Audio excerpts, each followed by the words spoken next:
let's roll. We will do a lot of live coding, a lot of speaking, a lot of talking. If you have any questions, please make sure to drop them in the chat. I really like to be interactive, so let's all have a good time. Today, we will be talking about AI, application monitoring, and we're gonna prompt a lot. We're gonna not code a lot. We're gonna use Checkly. We're gonna set up application monitoring. We're gonna test things. We're gonna Reginald, give me a second. We will come to the slides available, but there won't be a lot of slides because I will do a lot of things live. But let me, first of all, quickly introduce myself. I'm Stefan. I work here at Checkly in the developer relations team. I do web stuff for almost 20 years. I'm a GDE and web technologies Playwright ambassador and Microsoft MVP. And before we get started, yes, you will receive resources, prompts, and all the good stuff that I will share here later via email. Maybe tomorrow. If not, it will be on Monday at the latest. And I already mentioned that. Please ask questions in the chat or in the chat. It doesn't work today, in QA today. I will try to answer them right away. I have here the QA on my second screen.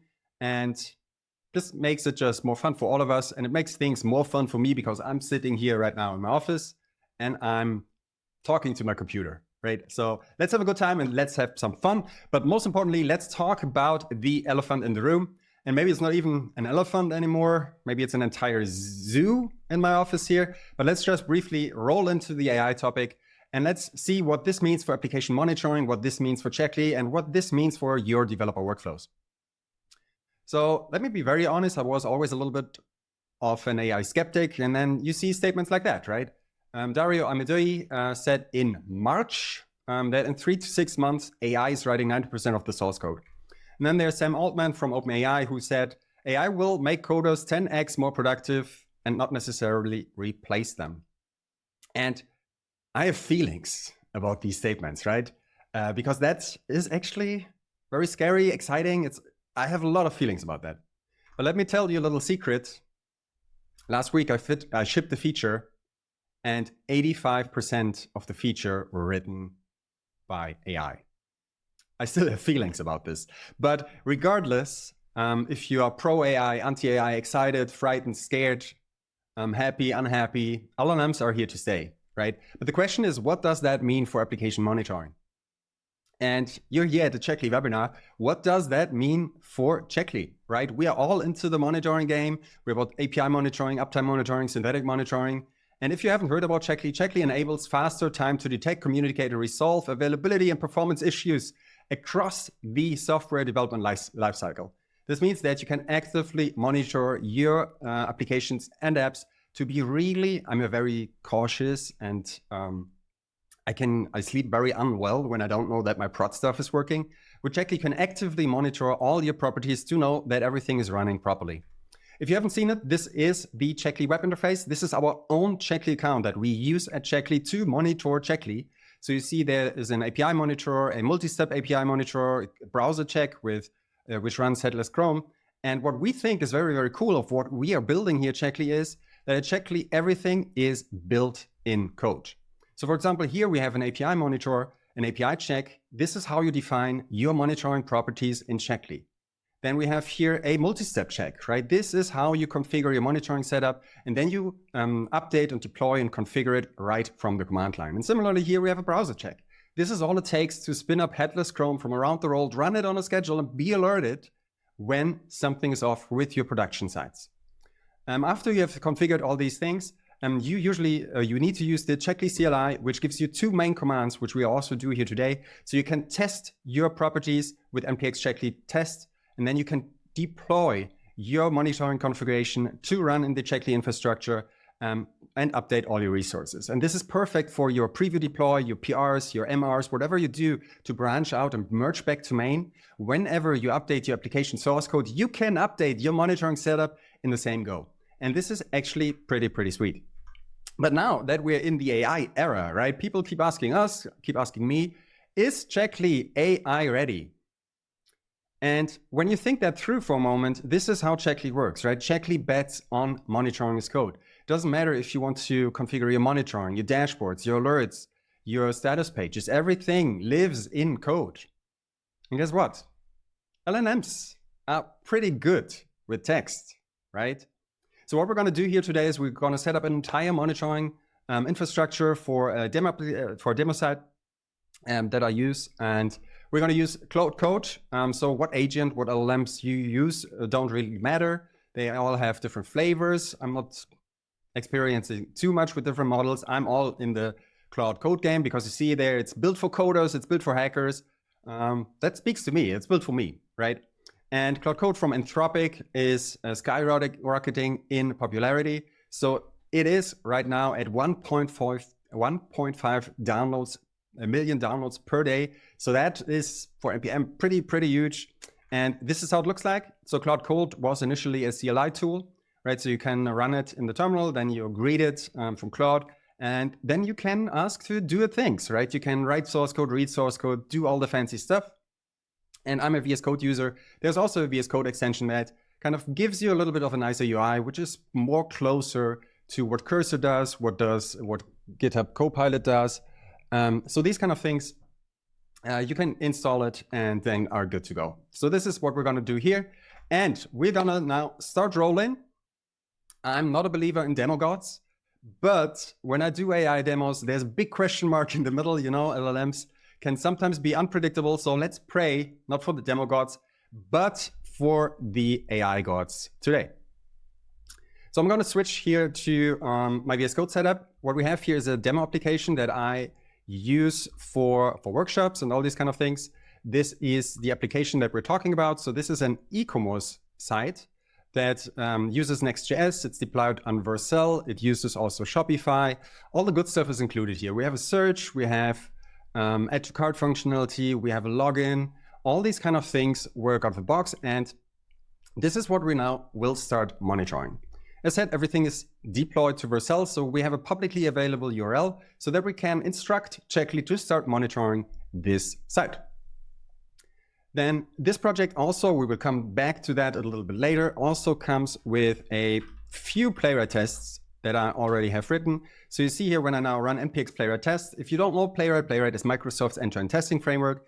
This is now navigating to the Vercel side, performing some tests, performing some things, and will now tell me that everything is working properly and that we're good to go.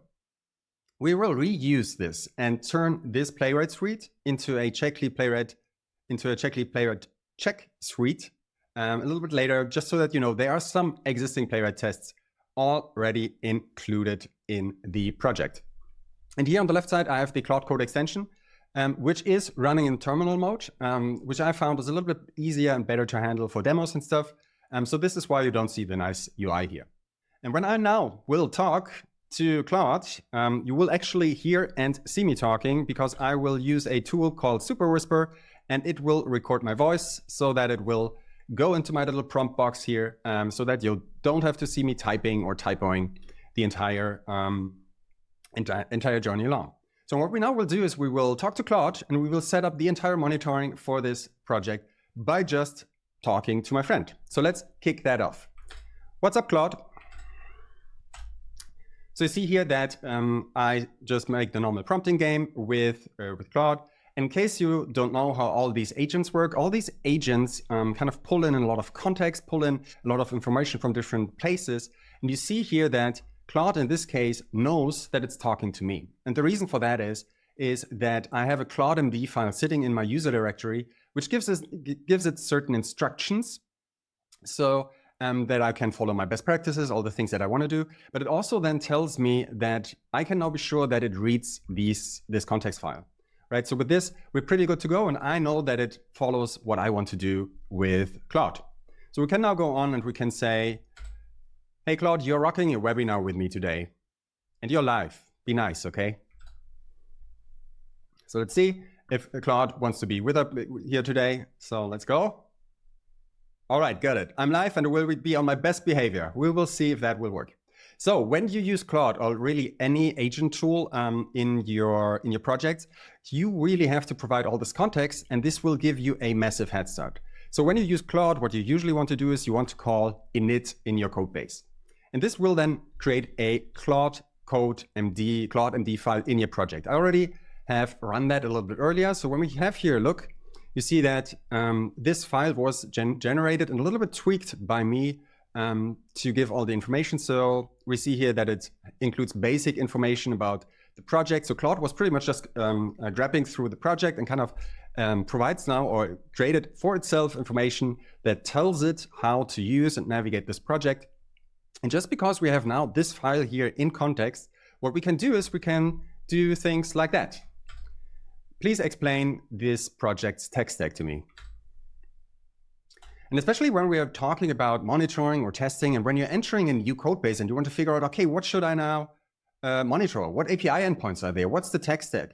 This can be incredibly helpful because you can just poke around and learn about what you're dealing with when you want to start monitoring. In this case, I now know that this is Next.js 14. It's using React. We have Shopify here, MDX. This is how the project is structured, where it's deployed. So all this is kind of at my fingertips, and Claude now knows about it, which I think is pretty nice. So we can also go on now when we now want to start monitoring. We could say things like, hey, can you list all publicly available API endpoints, please? Publicly, yep. So, and because Claude now has all the information, we give it kind of like a head start to figure out what it should look for. And you see here that because it knows that we're dealing Next.js, it knows where to look for, right? So what we have here, we have the app directory, we have the API directory, and this project includes 5 API routes.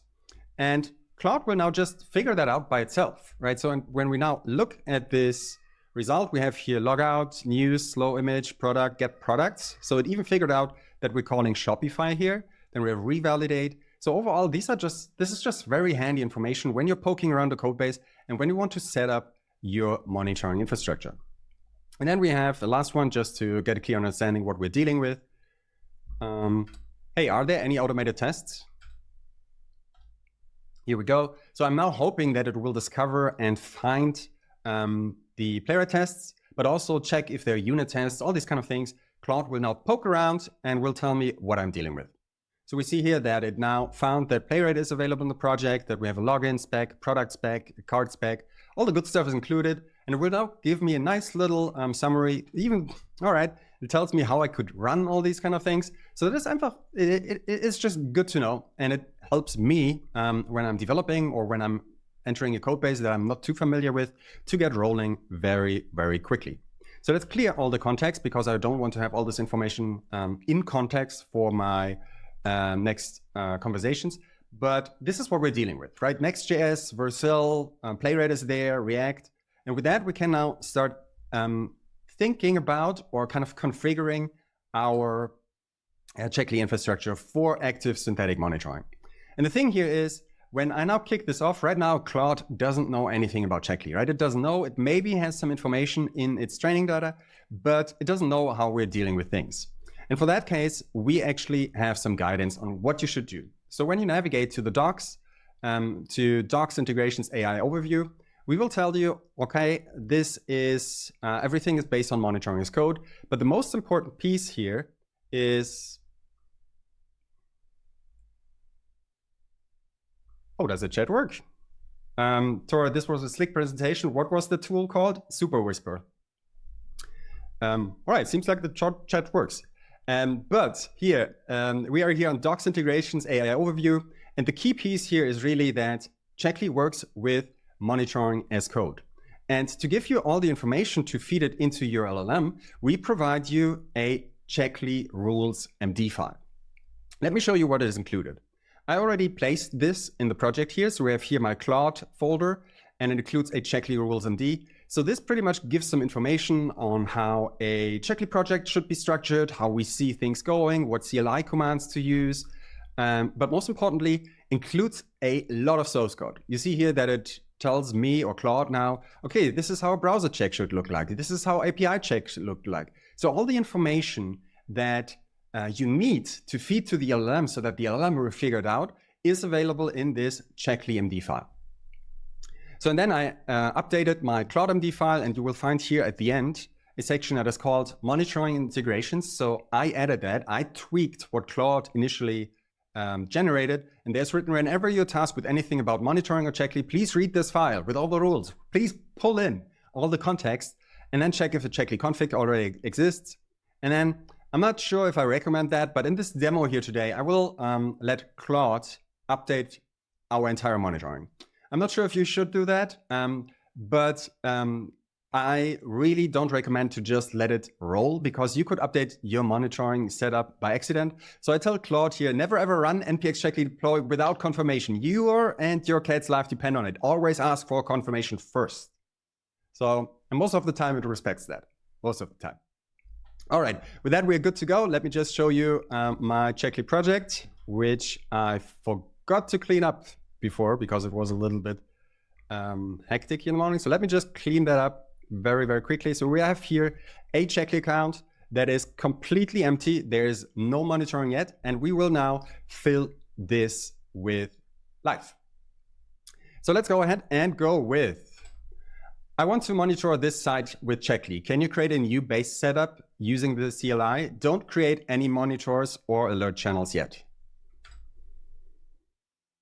All right, this looks good to me. So what I'm now expecting is that it knows that we're now dealing Checkly. It should now bring in the Checkly rules and deal file, which it does.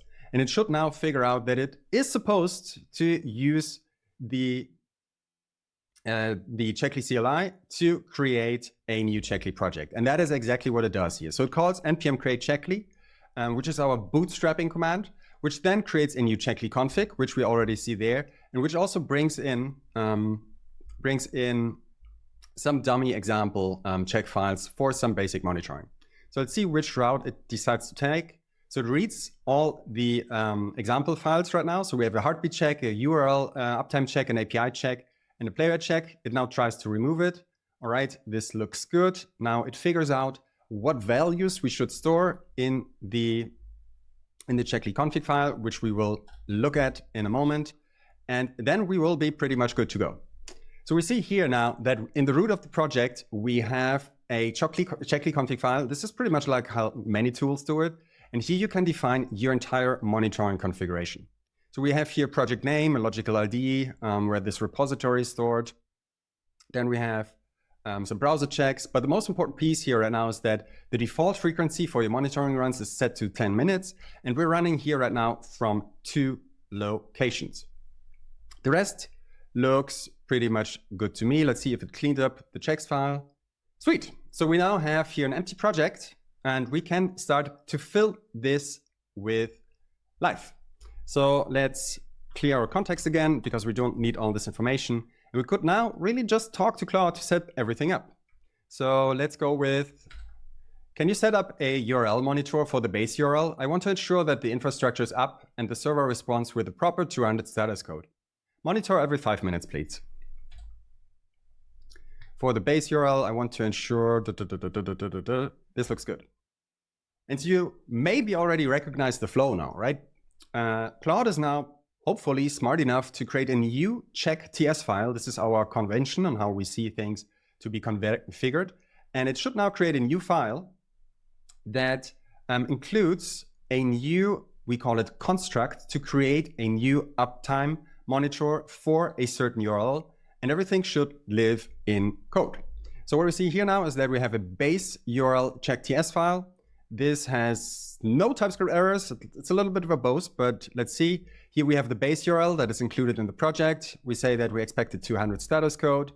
We are running from 2 locations. So this all looks pretty good to me.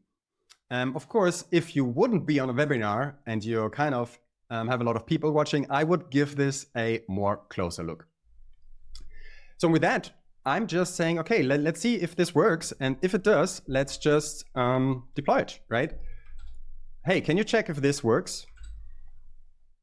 So here we're coming to the CLI flow. So what it now should do is that it should use the Checkly CLI to call Checkly Test to run, and it does that here right now, right? So it does that to check if this monitor, if we would deploy it and run it on a schedule, would actually work and not fail, because you don't want to deploy checks and monitors that will fail right away, right? That would be not so nice. So, but it tells us, okay, it works perfectly. So the Checkly test command had a good status code, so 0. We received the 200, everything is good to go. When you want to deploy to Checkly, runs every 5 minutes. All right, then let's deploy if it looks good. And this is kind of, I'm now instructing, hey, put that live, right? Now, because in my Claude MD file is written, I need to confirm. So let's go with this. Please deploy. So it will now hit the Checkly CLI again with the deploy command. And when we now go back to Checkly, here we had our empty project, right? And when we now do a refresh here, we have here now our first base URL. Everything is driven from my code base, from Claude Code, from my LLM. So this now had the first success runs from Ireland and Northern Virginia. So this all looks good. And I think this is pretty nice. What we're missing here right now is an alert channel, right? This is not alerting anything. So let's do that in code 2. Hey, we're missing an alert channel. Can you create a new email alert channel, sending an email to Stefan at checklyhq.com? N-E-N, missing an alert channel. Let me just spell my name properly. Here we go. So what I'm now expecting is that it will create another configuration file that configures an alert so that I can then get alerted when something is off, but that it also connects it to the other files that are in the project. So we have here our alert channel, which we define to send an email here. And here in our monitor, in our uptime monitor, it already imported the Stefan email alert channel. Maybe the name is not great, but I'm rolling with this now. And then there should be here a new alert channels property. Here we have it. And with that, we can now go ahead, deploy that if we want to, right? But this is how I set up the my first monitor. And I think this is pretty sweet. So now we have the advantage that if we go forward and let's say we didn't just create all these things, we could really just go in here again and we could say, hey, what's the monitoring setup here? Can you tell me what is being monitored? Because Claude Code or your LLM of choice will now understand what you're dealing with. You don't have to log in somewhere. You don't need to kind of hunt down UIs, clicks and buttons to figure out what the monitoring configuration is. You can ask Claude or your LLM of choice to scan the project and figure it out. And in this case, it will probably tell me, hey, you have one uptime monitor, and it will alert Stefan at checklyhq.com when something is off. So let's see what the result is. We have one base URL monitor. This is the configuration, and we have one email alert here, the global settings. And again, I cannot stress that enough. If you're not necessarily know what you're dealing with, or you're not working in the code base all the time, this can be golden.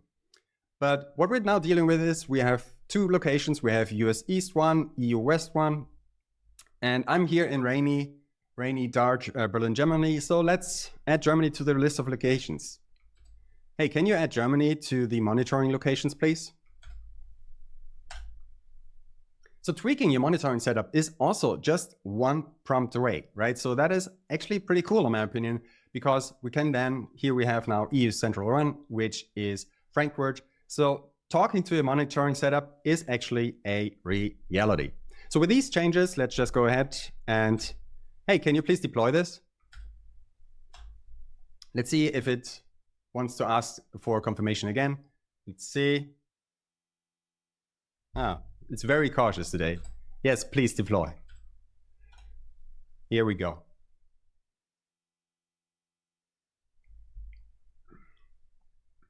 So this will now deploy the things I won't show you in Checkly because it's literally just a new alert channel that we just deployed. But you might now say, okay, Stefan, that is all cool, but this is just a simple uptime monitor, right? It's pretty much just a URL and a status code.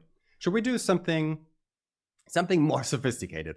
And we, of course, can totally do that. So when we now clear our conversation again, we could go with something like, hey, can you set up an API check for /products? Please analyze the code and endpoint to create a valuable API monitor with good assertions. So let's see, /products for make that a little bit more explicit. Please analyze the code and endpoint to create valuable assertions. So that is now the thing. When we check the /products endpoint, here we have it. This is also available online, right? So it's an API /products. And this is pretty much a Shopify response here. And you already see that there's a lot of data going on, right? We have here multiple products, multiple prices, multiple name, description, images. All that stuff is included in this response. And writing a good API monitor for this Might take a while because you just need to jump back and forth, check the response, see what you're after. But if we task now the LLM to do this, it will first of all figure out what the code is for this. And it lives here in API/product. So we have here a route TS. And you already see that it's poking around and will figure it out. So it discovered the route, and then it kind of goes down the rabbit hole. So we have here API products route TS. Then it looks at the Shopify stuff and reads the types and the source code of that. And then it creates the API check for that, right? And it's already writing some files. Let's see how this goes. This is sometimes a little bit jumpy, but let's see. Here we have our new product API check TS, which is then later an API monitorer. And let's see what we got. We have here the endpoint that we want to monitor. We have some TypeScript errors. That's all right. Hopefully it will figure that out. But we have here quite comprehensive, checks all the things that there should be available, all the properties. So let's see where we're at. It wants to search the web. So let's let it do its thing and let's see if it figures it out. So sometimes here it goes for the TypeScript route because here are clear TypeScript errors, which it then figures out what is hallucinated and what is not. Probably I should tweak my Checkly rules here or my Claude MD so that it has more information on how the assertion builder actually works. But let's see, and let's hope that it will figure it out by, by Googling. The machines are also just Googling. All right, we now have a lot of is null, not null checks. We don't have any TypeScript errors anymore. This looks pretty okay to me. I'm not now checking all the properties and see if this is actually doing what it's supposed to do. But in a real scenario, I would, of course, do a proper review here, right? We have here that it now started to try to test it by itself. So we see here that it tried to use the Checkly CLI to test this configuration, and it figured out that something is not all right. So it looks like the API endpoint was too slow and the assertions were not right, but it now figured it out and it tested again. So it's pretty human here, right? It tries to do the same thing and it now tells me, hey, look, this looks like this could work as an API monitor. So now I'm a little bit hesitant. So let's just run npx checkly tests on our own. So we see here that that seems to work, right? We just executed a base URL monitor, which is a normal uptime monitor. And then we have here the API check with advanced assertions. And I think, well, once locally, I think we can now just push that and, hey, Claude, let's deploy this. And we can push that in the cloud to start application monitoring with that. So let's see if it asks again. Nope. When we now go back to our Checkly account, which we have here, we have it degraded. Looks like the numbers aren't correct yet. So this runs on a serverless function. So I'm pretty sure we're hitting here some slow starts on Vercel. So we could now tweak the settings. So what happened here right now is that the API response was a little bit too slow for our configuration.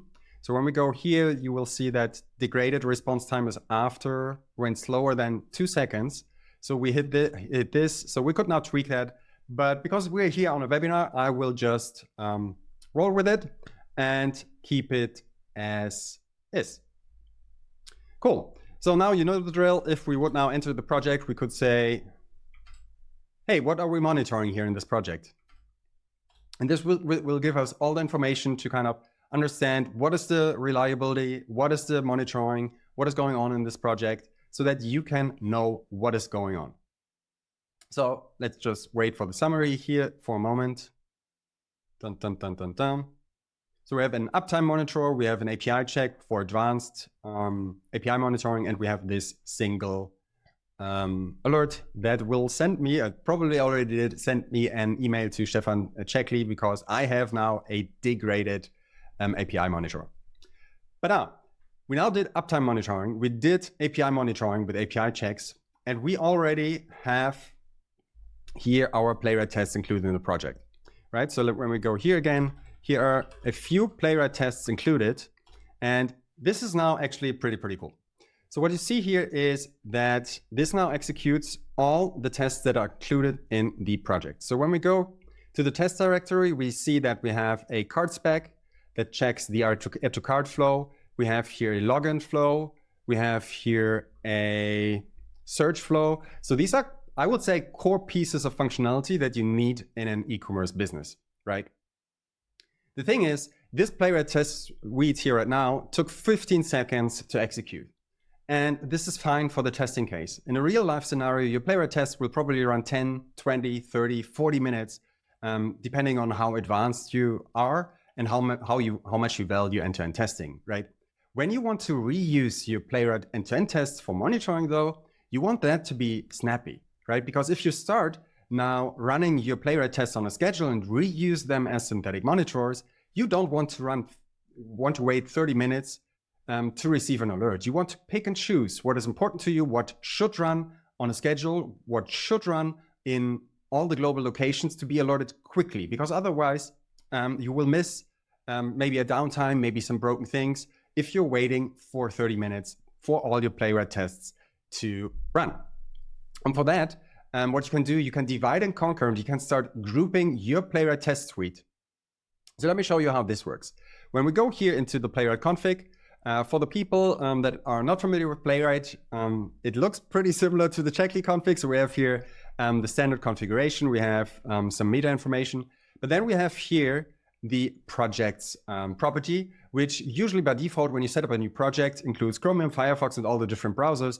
But you can also use it to divide your tests into smaller chunks, let's say. And what I do here is I define a Playwright project that is called critical. You could also call it monitoring, you could call it Checkly, you could call it whatever you want. And this will only execute the tests that have a critical critical tag in the name. So we have here product add to cart. I didn't choose this one, but we have here login works, and this is critical. So when we now go ahead and we only run the critical projects, so earlier we've run 6 tests, now we only did run 1 test, and that was very snappy. So if you would use this for production monitoring and run it every 5 minutes and every 10 minutes, you would know right away when something is off with your login. And with this information, we can take our existing Playwright test suite, and we can set up our Playwright tests to run on a schedule in Checkly. So let me show you how that works. We just recently released Playwright Check Suites that allow you to take your existing Playwright code base and run it without any constraints globally from wherever you want on a schedule for alerting, but also in CI/CD. So check this out, because I honestly think that is pretty cool. So let's go. The Playwright config in this project defines a critical project. Can you create a Playwright Check Suite to reuse this project for Checkly monitoring? Run it every 10 minutes from Europe, the US, and Australia. So let's see, let's properly quote this so that we minimize the risk for hallucinations. All right, let's see how it goes. So you probably understand the flow, but now it will now start grabbing into the code base. It understands how to create the required files because I brought in the Checkly MD or the Checkly rules MD, and it now hopefully creates a new check file, check.ts file, that will pick and choose the Playwright tests, because we will reuse the, let me just go to Playwright config. We will instruct our Playwright Check Suite only to run the tests that are included in the critical Playwright project.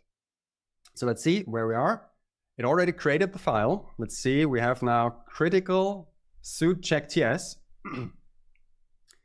It now creates a new Playwright check that has a name. This probably isn't right, but we will figure that out in a second. And with the PW projects, it will just grab into the existing Playwright code base and execute this project here. Then we have the 3 locations, US East 1, EU West 1, AP Southeast 2. No idea what AP Southeast 2 is.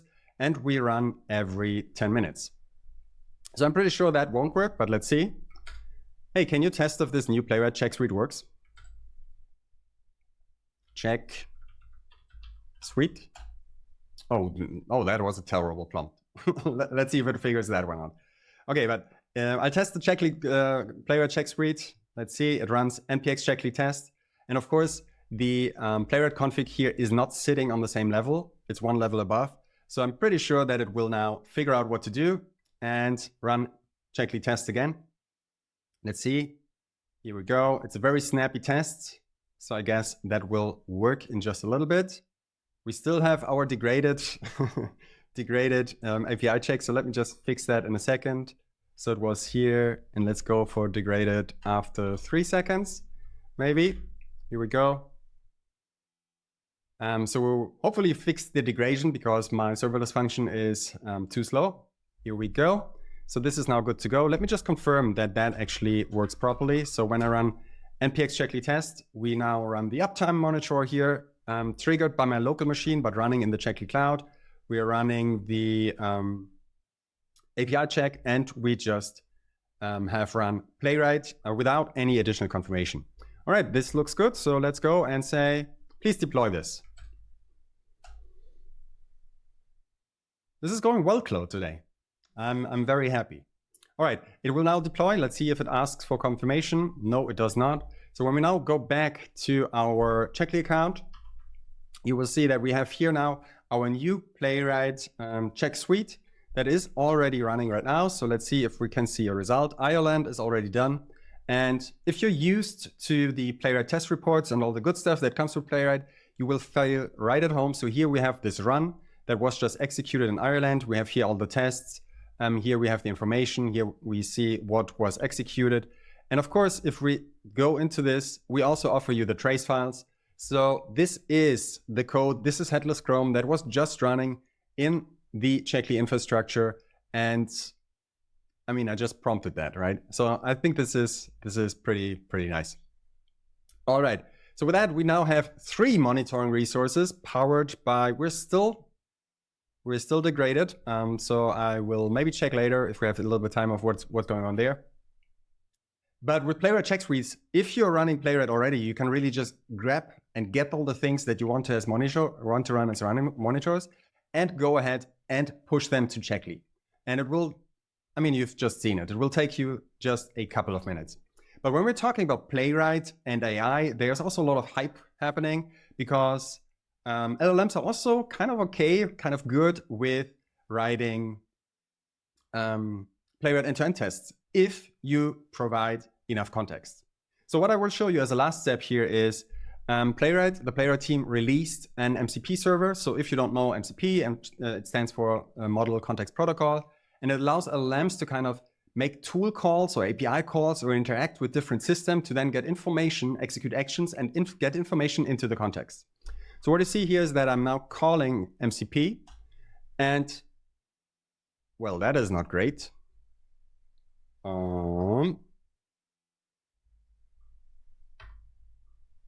That is,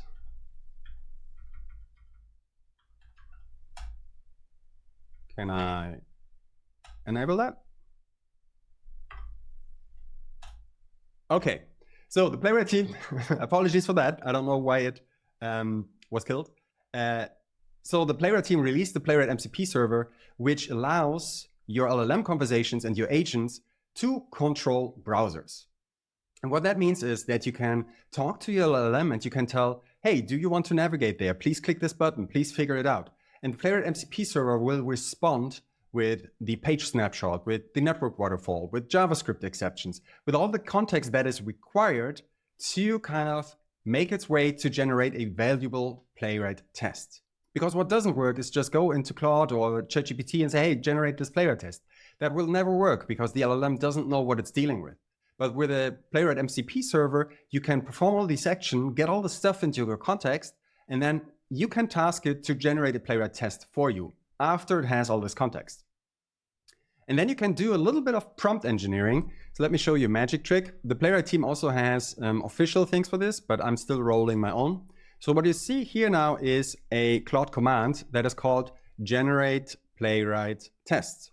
And basically what we're doing here is we're injecting more information into the conversation when we call this command. And this includes that, hey, you're a Playwright test generator, expert in TypeScript, front-end development, Playwright end-to-end testing. And these are here the important pieces. You are given a scenario and you need to generate a Playwright test for it. If you're asked to generate or create a Playwright test, use the tools provided by the Playwright MCP server to navigate the site and generate the tests based on the current state and page snapshot. Don't generate tests on assumptions. And now check this out, because I think this is actually pretty cool. So when we go here, let's clear this again, and let's hope that the MCP server is actually running. Hey, oh no, wait, I need to execute the command. So generate Playwright Tests. This will now include all the stuff in the conversation, and whatever I type afterwards will go here into the arguments. So basically we're calling the command, and this will come back with a lot of additional information. And here will be written whatever I will prompt now. Navigate to the base URL, search for liquid, and verify that the product shows up in the product listing.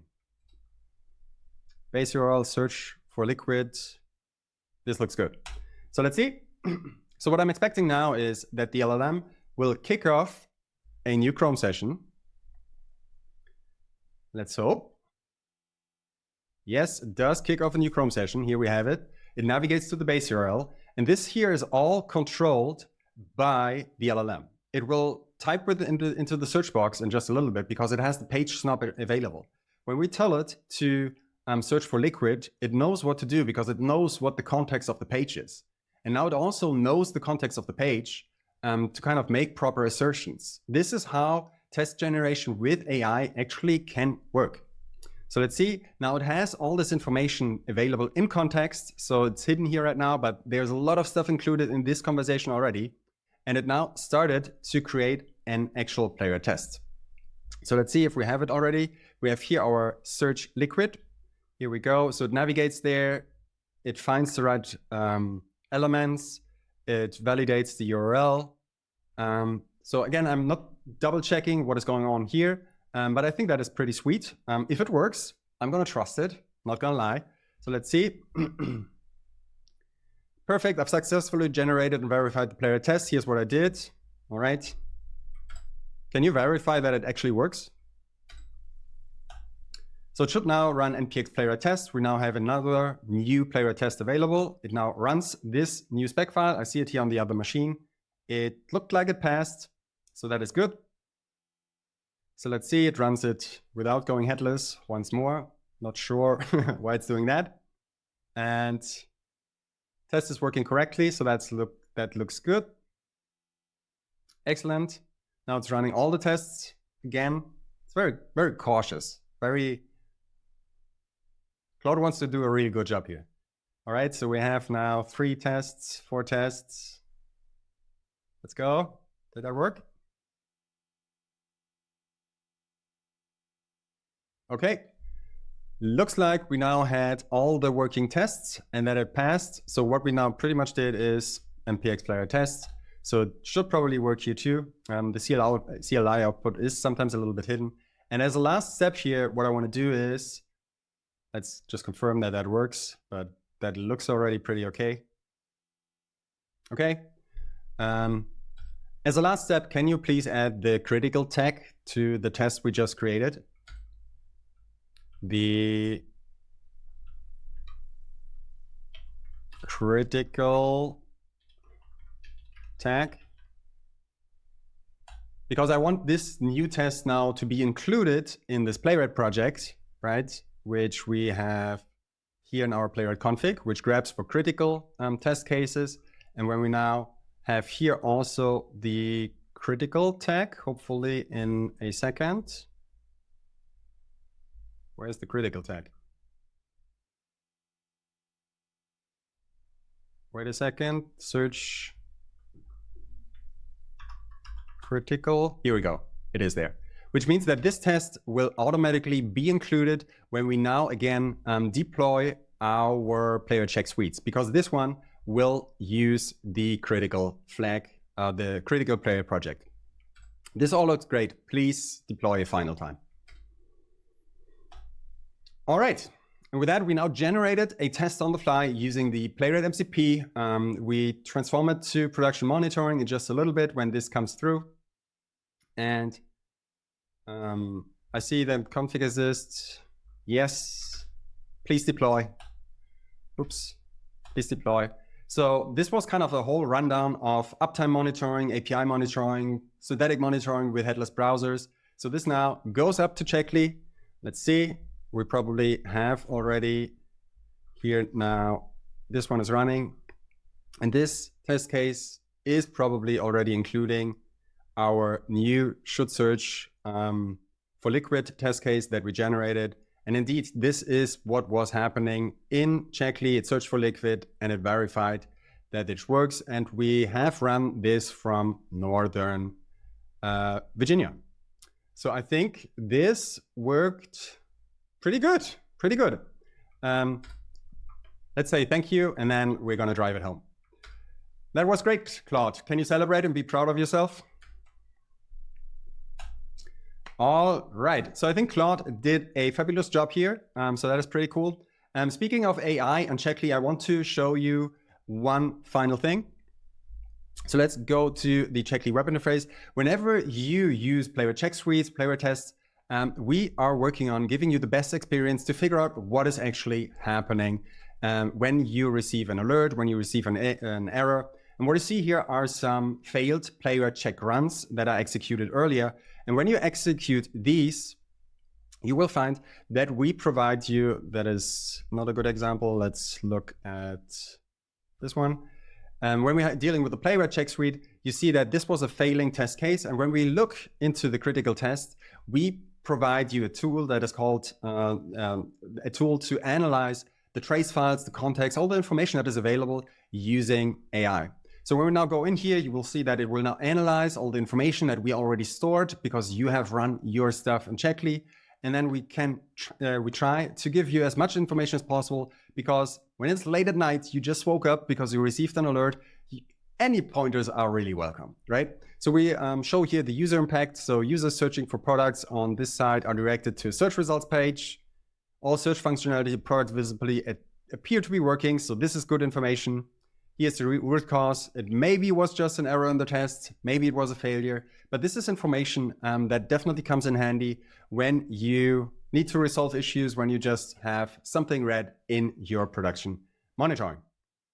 And that is that. And I think with that, we're good to go. I know that I dropped a lot of stuff here right now. So let's just drive this home. So if you want to use Checkly with AI for your production and end-to-end monitoring, you can head to Docs Integrations AI Overview. I showed you the page. You will find the Checkly MD rules, the Checkly rules MD there. And I mean, I just showed it to you live. We set up uptime monitoring, API monitoring, and end-to-end monitoring with the LLM. And we also generated a Playwright test from scratch.